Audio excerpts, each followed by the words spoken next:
नमस्कार, मैं हूं आलोक और आप देख रहे हैं सत्यहिंदी.com। आइए नजर डालते हैं अब तक की सुर्खियों पर। लोकसभा चुनाव के बाद नीतीश कुमार की जनता दल यूनाइटेड को बड़ा झटका लगा है। रजत प्रदेश अध्यक्ष जगदानंद सिंह के बेटे अजीत सिंह ने जेडीयू को छोड़ वापस से आरजेडी ज्वाइन कर ली है। लालू यादव के साथ अजीत सिंह की तस्वीरें भी सामने आई हैं। बता दें कि सियासी गलियारों में चर्चा है कि अजीत सिंह रामगढ़ से विधानसभा का चुनाव लड़ सकते हैं। अजीत सिंह ने जेडीयू छोड़ने का कारण भी बताया है। उन्होंने कहा, संविधान विरोधी सांप्रदायिक शक्तियों को पराजित करने के लिए जेडीयू को छोड़ा है। अजीत सिंह ने कहा, मैं अब इंडिया गठबंधन के समर्थन में प्रचार प्रसार करूंगा। चंद्रबाबू नायडू ने आंध्र प्रदेश के मुख्यमंत्री के रूप में शपथ ले ली है। उनके शपथ ग्रहण समारोह में एनडीए के घटक दलों के नेता शामिल हुए। बिहार के मुख्यमंत्री नीतीश कुमार इस समारोह में नहीं पहुंचे थे। इस पर रजत प्रवक्ता एजाज अहमद ने आरोप लगाते हुए कहा कि एनडीए के भीतर सब कुछ ठीक नहीं है। इस पर सफाई देते हुए जेडीयू नेता और बिहार के मंत्री जमा खान ने कहा है कि समारोह में नहीं जाने के कई कारण हो सकते हैं, तबीयत भी खराब हो सकती है। भाजपा नेता गुरु प्रकाश ने कहा कि इसका गलत अर्थ नहीं निकाला जाना चाहिए या गलत व्याख्या नहीं की जानी चाहिए। कांग्रेस नेता राहुल गांधी ने रायबरेली सीट से लोकसभा के सदस्य रहेंगे। वे केरल की वायनाड लोकसभा सीट छोड़ेंगे। केरल प्रदेश कांग्रेस कमेटी प्रमुख के सुधाकरन ने बुधवार को संकेत दिया कि कांग्रेस नेता राहुल गांधी वायनाड लोकसभा सीट छोड़ सकते हैं। राहुल गांधी द्वारा अपने समर्थकों को धन्यवाद देने के लिए यहां आयोजित एक सार्वजनिक कार्यक्रम में सुधाकरन ने संकेत दिया कि वायनाड के सांसद यहां की अपनी सीट छोड़ देंगे। उन्होंने कहा कि हमें दुखी नहीं होना चाहिए क्योंकि राहुल गांधी, जिन्हें देश का नेतृत्व करना है, उनसे वायनाड में बने रहने की उम्मीद नहीं की जा सकती। उन्होंने कहा, इसलिए हमें दुखी नहीं होना चाहिए। सभी को ये बात समझनी चाहिए और उन्हें अपनी शुभकामनाएं और समर्थन देना चाहिए। कांग्रेस नेता राहुल गांधी ने अयोध्या में बीजेपी की हार की वजह बताई है। राहुल गांधी ने कहा, बीजेपी अयोध्या में हार गई, वे उत्तर प्रदेश में हार गए। वे हार गए क्योंकि वे भारत के विचार पर हमला कर रहे थे। हमारे संविधान में भारत को राज्यों का संघ कहा गया है। भारत राज्यों, भाषाओं, इतिहास, संस्कृति, धर्म और परंपराओं का एक संघ है। आप सभी ने फोटो देखी होगी कि नरेंद्र मोदी ने संविधान को अपने माथे से लगा रखा है। ये देश की जनता ने करवाया है। देश के प्रधानमंत्री को जनता ने संदेश दिया है कि आप संविधान के साथ छेड़छाड़ नहीं कर सकते। शरद पवार ने नरेंद्र मोदी और बीजेपी पर हमला करते हुए कहा कि बिहार के सीएम नीतीश कुमार और आंध्र प्रदेश के सीएम चंद्रबाबू नायडू के सहयोग के बिना सरकार नहीं बन सकती थी। सरकार उनकी मदद से बनी है। इसका मतलब हुआ कि वह दिन चला गया जब एक व्यक्ति की सरकार रहती थी। इसका मतलब यह भी है कि मोदी की गारंटी जो हम सुनते थे अब खत्म हो गई है। उन्होंने कहा, लोकसभा चुनाव के परिणाम ने दिखा दिया है कि ऐसा नतीजा विधानसभा चुनाव में भी आएगा। लोकसभा चुनाव के नतीजे विधानसभा चुनाव में भी नजर आते हैं। कांग्रेस नेता राहुल गांधी ने कहा कि धर्म संकट में फंस गया हूं, सांसद रायबरेली से रहूं या वायनाड से रहूं। उन्होंने प्रधानमंत्री नरेंद्र मोदी पर तंज कसते हुए कहा कि ऐसा इसलिए क्योंकि मैं पीएम की तरह भगवान नहीं हूं, लेकिन मनुष्य हूं। केरल में कांग्रेस के पूर्व अध्यक्ष राहुल गांधी ने कहा, मैं इस दुविधा में हूं कि मैं वायनाड का सांसद बनूं या रायबरेली का। मुझे उम्मीद है कि वायनाड और रायबरेली के लोग मेरे फैसले से खुश होंगे। उन्होंने आगे लोगों को धन्यवाद करते हुए कहा कि नफरत को प्रेम ने और अहंकार को विनम्रता ने पराजित कर दिया है।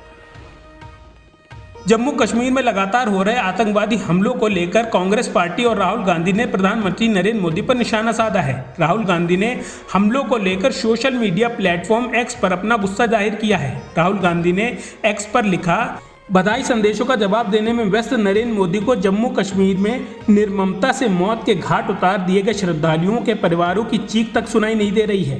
राहुल गांधी ने आगे लिखा, रियासी, कठुआ और डोडा में पिछले 3 दिनों में 3 अलग अलग आतंकी घटनाएं हुई हैं, लेकिन प्रधानमंत्री अब भी जश्न में मग्न हैं। देश जवाब मांग रहा है। आखिर भाजपा सरकार में आतंकी हमलों की साजिश रचने वाले पकड़े क्यों नहीं जाते हैं? कांग्रेस सांसद राहुल गांधी ने एनडीए सरकार की नई कैबिनेट को लेकर पीएम नरेंद्र मोदी और बीजेपी पर निशाना साधा है। राहुल गांधी ने इसे परिवार मंडल कहते हुए एनडीए के उन मंत्रियों की लिस्ट जारी की है जिनके परिवार के सदस्य राजनीति पार्टियों में रहे हैं। राहुल गांधी ने सोशल मीडिया प्लेटफॉर्म एक्स पर लिखा, पीड़ितों के संघर्ष, सेवा और बलिदान की परंपरा को परिवारवाद कहने वाले अपने सरकारी परिवार को सत्ता की वसीयत बांट रहे हैं। कथनी और करनी में इसे फर्क को नरेंद्र मोदी कहते हैं। ओडिशा के नए मुख्यमंत्री मोहन चरण मांझी ने बुधवार को नए सीएम के तौर पर शपथ ली है। ओडिशा सरकार के प्रथम ग्रहण समारोह में सीएम मोहन चरण मांझी और 2 उप मुख्यमंत्री ने शपथ ली है। ओडिशा के मनोनीत सीएम मोहन चरण मांझी ने भुवनेश्वर के जनता मैदान में मुख्यमंत्री पद की शपथ ली। इसके बाद बीजेपी नेता कनक वर्धन सिंह देव ने उप मुख्यमंत्री पद की शपथ ली है। इसी कड़ी में ओडिशा के मनोनीत उप मुख्यमंत्री प्रवृत्ति परिड़ा ने भी उप मुख्यमंत्री पद की शपथ ली।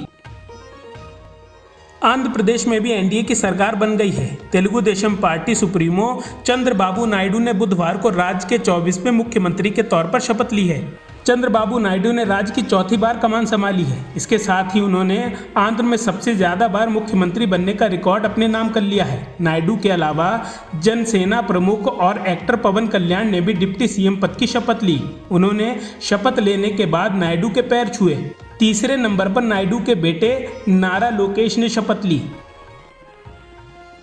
टीडीपी सुप्रीमो चंद्रबाबू नायडू ने बुधवार को राज्य के 24वें मुख्यमंत्री के रूप में शपथ ली। चंद्रबाबू नायडू ने अपने मंत्रिमंडल में मुस्लिम मंत्री को भी शामिल किया है और उनका नाम है एन मोहम्मद फारूक। उन्होंने चंद्रबाबू नायडू मंत्रिमंडल में जगह बनाई है। फारूक के साथ 24 मंत्रियों ने बुधवार को पीएम मोदी के सामने शपथ ली है। सबसे पहले बतौर मुख्यमंत्री चंद्रबाबू नायडू ने शपथ ली, उसके बाद 24 मंत्रियों ने शपथ ली है।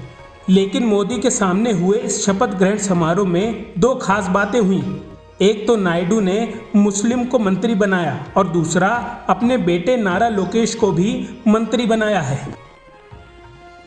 राजधानी दिल्ली में पानी की किल्लत और दिल्ली और हरियाणा सरकार के बीच चल रहे विवाद को लेकर सुप्रीम कोर्ट ने दिल्ली सरकार को कड़ी फटकार लगाई है। इस दौरान कोर्ट ने कहा, यह विवाद कोई नया नहीं है। हर साल गर्मियों में इसी तरीके की तस्वीरें सामने आती हैं। इस पर सुप्रीम कोर्ट ने पूछा है कि दिल्ली सरकार ने टैंकर माफिया पर लगाम लगाने के लिए और साथ ही पानी की बर्बादी को रोकने के लिए क्या कदम उठाए हैं। कोर्ट ने कहा कि हमने टीवी चैनल पर देखा है किस तरह से दिल्ली में पानी को लेकर हाहाकार मचा हुआ है और दिल्ली सरकार क्या कर रही है ये समझ में नहीं आ रहा है। मणिपुर पर संघ प्रमुख मोहन भागवत के बयान पर उद्धव ठाकरे की प्रतिक्रिया सामने आई है। उन्होंने पूछा कि क्या पीएम मोदी मणिपुर जाएंगे।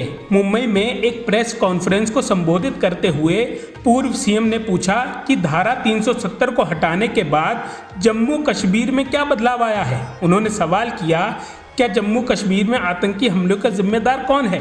उन्होंने कहा, क्या मोदी आरएसएस चीफ के बयान के बाद मणिपुर का दौरा करेंगे। शिवसेना यूबीटी के नेता ने कहा, मैं एनडीए सरकार के भविष्य को लेकर नहीं बल्कि देश के भविष्य के बारे में चिंतित हूं। महाराष्ट्र के मुख्यमंत्री एकनाथ शिंदे का कहना है कि लोकसभा चुनाव में 400 पार के नारे से लोगों के मन में भारतीय संविधान को बदलने और आरक्षण हटाने को लेकर आशंका पैदा कर दी। इसी वजह से गड़बड़ हुआ है। याद दिला दें कि पीएम मोदी ने ही सबसे पहले 400 पार का नारा दिया था। उन्होंने खुद मंच से ये नारा लगाया था। मुंबई में सीएसीपी की एक बैठक के दौरान शिंदे ने कहा, 400 पार के नारे के कारण लोगों ने सोचा कि भविष्य में संविधान बदलने और आरक्षण हटाने जैसे मुद्दों पर कुछ गड़बड़ हो सकती है। विपक्ष की झूठी कहानियों के कारण हमें कुछ स्थानों पर नुकसान हुआ। हमें महाराष्ट्र में भी इसका खामियाजा भुगतना पड़ा। दक्षिण कुवैत के मंगाफ शहर में बुधवार की सुबह श्रमिकों के आवास वाली एक इमारत में आग लग गई। इसमें कई भारतीय सहित कम से कम 41 लोगों की मौत हो गई। 50 से अधिक लोग झुलसने या घायल हो गए। घायलों को अस्पताल में भर्ती कराया गया है। पीटीआई की एक रिपोर्ट के मुताबिक बताया जा रहा है कि इमारत में करीब 160 लोग रह रहे थे जो एक कंपनी में कर्मचारी हैं। अधिकारियों ने कहा है कि दर्जनों लोगों को बचा लिया गया है, लेकिन दुर्भाग्य से आग से निकलने वाले धुएं के कारण कई लोगों की मौत हो गई है। तेलंगाना जासूसी मामले में 1200 फोनों की टैपिंग का मामला सामने आया है। सरकारी एजेंसी ही इतने लोगों पर नजर रख रही थी। इसकी जांच रेवंत रेड्डी की सरकार ने करवाई है। इस मामले में हैदराबाद पुलिस ने चार्जशीट दाखिल की है। चार्जशीट से पता चलता है कि 1200 से ज्यादा फोन टैप किए गए हैं और आरोपियों ने स्टोरेज डिवाइस को नुकसान पहुंचाकर सबूत नष्ट करने की कोशिश की है। चार्जशीट में कई बड़े अफसरों को आरोपी बनाया गया है, लेकिन भारत राष्ट्र समिति यानी बीआरएस के किसी नेता का नाम भी नहीं है। फोन टैपिंग का मामला बीआरएस की सरकार में ही सामने आया था। 12वीं लोकसभा का पहला संसद सत्र 24 जून को शुरू होगा। संसदीय कार्य मंत्री किरण रिजिजू ने बुधवार को इसकी घोषणा की है। नरेंद्र मोदी और भाजपा के नेतृत्व वाली एनडीए सरकार 24 जून से शुरू होकर 3 जुलाई तक चलने वाले विशेष संसदीय सत्र के दौरान लोकसभा अध्यक्ष का चयन करेगी। इस सत्र से पहले 3 दिन महत्वपूर्ण हैं। नवनिर्वाचित सांसद शपथ लेंगे या लोकसभा की अपनी सदस्यता की पुष्टि करेंगे। इसके बाद सदन के स्पीकर का चुनाव होगा। राष्ट्रपति द्रौपदी मुर्मू 27 जून को लोकसभा और राज्यसभा की संयुक्त बैठक को संबोधित करेंगी और अगले 5 वर्षों के लिए सरकार के रोड मैप की रूपरेखा पेश करेंगी। अब तक की सुर्खियों में बस इतना ही। आगे की खबरों के लिए बने रहिए सत्यहिंदी.com पर।